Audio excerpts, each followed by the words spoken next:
السلام عليكم ورحمة الله وبركاته.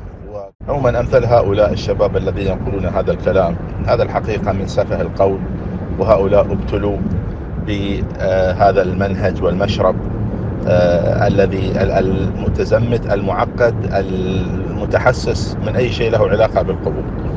فقبر النبي صلى الله عليه وسلم ليس ذريعة للشرك ولا وسيلة للشرك، وما يقولونه هذا أضغاث أحلام. وليس هناك قبر معروف على وجه الأرض من قبور الأنبياء بالتأكيد إلا قبر النبي صلى الله عليه وسلم. وقال النبي صلى الله عليه وسلم: اللهم لا تجعل قبري وثنا يعبد، واستجاب الله دعوته فلن يكون قبره وثنا يعبد.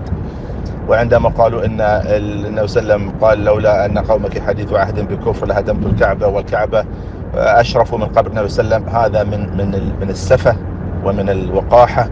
فالمؤمن العادي هو أشرف عند الله سبحانه وتعالى وأكرم من الكعبة، كما قال النبي صلى الله عليه وسلم، وكما ورد عن بعض الصحابة أنهم نظروا إلى الكعبة: ما أعظمك وإن دم امرئ مسلم أعظم عند الله منك. هذا امرؤ مسلم عادي، فكيف بالنبي صلى الله عليه وسلم؟ يعني ما هذه الوقاحة أن يخرج جسده الشريف، وأكيد معه جسد أبي بكر وعمر، وتدفن هذه في مكان مجهول غير معروف وكذا، ويقال هذا لكي لا يتخذ وسيلة للشرك. هذا شرك في أعينهم وفي قلوبهم في أنفسهم، وإلا هو ليس شرك وليس فيه شيء.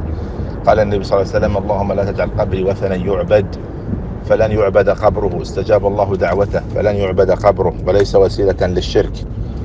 أسأل الله أن يعافينا من هذا المنهج الوقح القبيح.